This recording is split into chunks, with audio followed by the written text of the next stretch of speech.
कोई पूरा शहर समुद्र में डूब सकता है और फिर भी हजारों साल बाद भी जिंदा हो?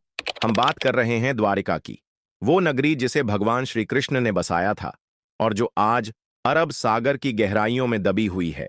इतिहास कहता है ये शहर एक समय पर इतना समृद्ध, इतना भव्य था कि उसकी चमक से पूरा संसार चमत्कृत था। लेकिन फिर एक दिन सब कुछ गायब हो गया। कहते हैं समुद्र ने इस नगरी को अपने अंदर समा लिया। मगर क्या यह सिर्फ एक पौराणिक कथा है या इसके पीछे कोई गहरा और रहस्यमयी सच छुपा है? आज हम आपको दिखाएंगे वो अद्भुत फुटेज जो समुद्र के 130 फीट नीचे से निकाली गई है। वास्तविक द्वारिका के प्रमाण जिनके बारे में सदियों तक लोग सिर्फ कल्पना करते रहे। यह सिर्फ एक शहर की कहानी नहीं, यह एक ऐसे रहस्य की झलक है जो विज्ञान और आस्था दोनों को चुनौती देता है। तो चलिए शुरू करते हैं ये रोमांचक यात्रा द्वारिका के उस खोए हुए इतिहास की ओर जिसे समय भी पूरी तरह मिटा नहीं पाया। लेकिन उससे पहले एक जरूरी बात, बहुत से लोग द्वारिका और भेंट द्वारिका को लेकर कंफ्यूज हो जाते हैं। तो चलिए पहले इस भ्रम को दूर करते हैं। दरअसल द्वारिका को दो हिस्सों में बांटा जाता है, एक है द्वारिका और दूसरा है भेंट द्वारिका। द्वारिका गुजरात के जामनगर जिले में स्थित एक छोटा लेकिन बेहद पवित्र शहर है जो समुद्र के किनारे बसा हुआ है। यही वह स्थान है जहां विश्व प्रसिद्ध श्री द्वारिकाधीश मंदिर स्थित है, जिसे भगवान विष्णु के 4 धामों में से एक माना जाता है। दूसरी ओर भेंट द्वारिका समुद्र के बीच स्थित एक द्वीप है जो मुख्य तट से करीब 3 किलोमीटर की दूरी पर है। पहले यहां सिर्फ नाव या जहाज के जरिए जाया जा सकता था, लेकिन अब यह सड़क मार्ग से भी जुड़ चुका है।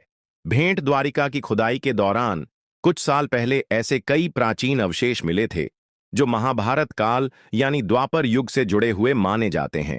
यहीं पर समुद्र के नीचे करीब 130 फीट की गहराई में खोजकर्ताओं को एक ऐसा नगर मिला जिसे देखकर हर कोई हैरान रह गया। यह कोई साधारण खोज नहीं थी, बल्कि यह एक सभ्यता के चमत्कारिक प्रमाण थे जो भगवान श्री कृष्ण की नगरी द्वारिका की सच्चाई को उजागर कर रहे थे। आर्कियोलॉजिस्ट की एक टीम को समुद्र की गहराई में एक ऐसी भव्य नगरी दिखाई दी जिसे देखकर लगा मानो वह कोई फिल्मी दृश्य हो।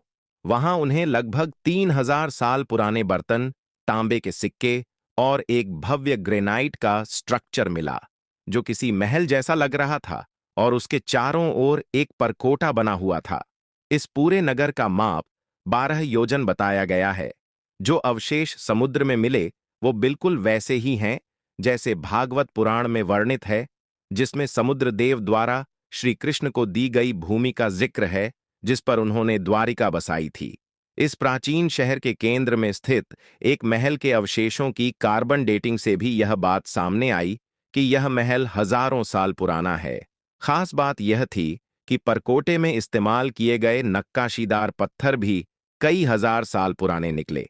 लेकिन अब सवाल ये उठता है कि आखिर हमें कैसे पता चला कि ये वही द्वारिका नगरी है जिसे भगवान श्री कृष्ण ने बसाया था, और ये इतनी भव्य नगरी आखिर समुद्र में कैसे डूब गई? तो चलिए अब आपको इस अद्भुत नगरी द्वारिका का रहस्य, उसका इतिहास और हमारे पुराणों में वर्णित इसके डूबने की कथा के बारे में विस्तार से बताते हैं। अब बात करते हैं द्वारिका के इतिहास की। श्रीमद् भागवत पुराण के 10वें अध्याय के अनुसार भगवान श्री कृष्ण ने जब अपने मामा कंस का वध किया तो इसके बाद वे यादव वंश के साथ मथुरा में ही रहने लगे। लेकिन कंस की मौत का बदला लेने के लिए उसके ससुर जरासंध ने मथुरा पर 1 या 2 बार नहीं, बल्कि पूरे 17 बार आक्रमण किया। बार बार हो रहे इन हमलों से न सिर्फ मथुरा की प्रजा परेशान हो गई थी, बल्कि श्री कृष्ण भी इस स्थिति से दुखी हो चुके थे। यह सब देखकर भगवान श्री कृष्ण ने एक ऐसा निर्णय लिया जो इतिहास में अमर हो गया। उन्होंने अपनी प्रजा की रक्षा के लिए मथुरा से कहीं दूर चले जाना सही समझा।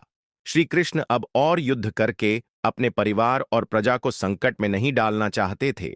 इसलिए उन्होंने अपने पूरे परिवार और जनता के साथ मथुरा को छोड़ दिया और मथुरा से करीब 1300 किलोमीटर दूर अरब सागर के किनारे जा पहुंचे। वहां पहुंचकर उन्होंने देव शिल्पकार विश्वकर्मा को समुद्र के ऊपर एक नगरी बनाने का आदेश दिया।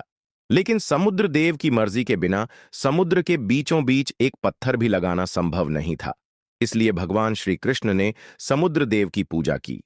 स्वयं नारायण का आदेश भला कौन टाल सकता है। समुद्र देव तुरंत प्रकट हुए और उन्होंने श्री कृष्ण को अरब सागर के बीचों बीच 12 योजन की धरती प्रदान की। इसके बाद भगवान विश्वकर्मा ने कुछ ही समय में उस भूमि पर एक भव्य और विशाल नगरी द्वारिका का निर्माण किया। इस नगरी में सब कुछ बेहद ही खूबसूरत तरीके से बनाया गया था। जब भगवान श्री कृष्ण ने अपनी प्रजा और यादव वंश को द्वारिका में बसाया, उसके बाद वे पुनः मथुरा गए और जरासंध से अंतिम युद्ध लड़ा। इस युद्ध में भगवान श्री कृष्ण ने जरासंध का वध कर दिया। इसके बाद वे द्वारिका लौटे और अपने परिवार के साथ शांतिपूर्ण और सुखद जीवन व्यतीत करने लगे। लेकिन यह खुशियां अधिक समय तक नहीं टिक सकीं, क्योंकि समय के चक्र में स्वयं भगवान श्री कृष्ण भी बंधे हुए थे। समय का पहिया घूमा और कुछ ही समय बाद पांडवों और कौरवों के बीच महाभारत का युद्ध छिड़ गया। इस युद्ध में भगवान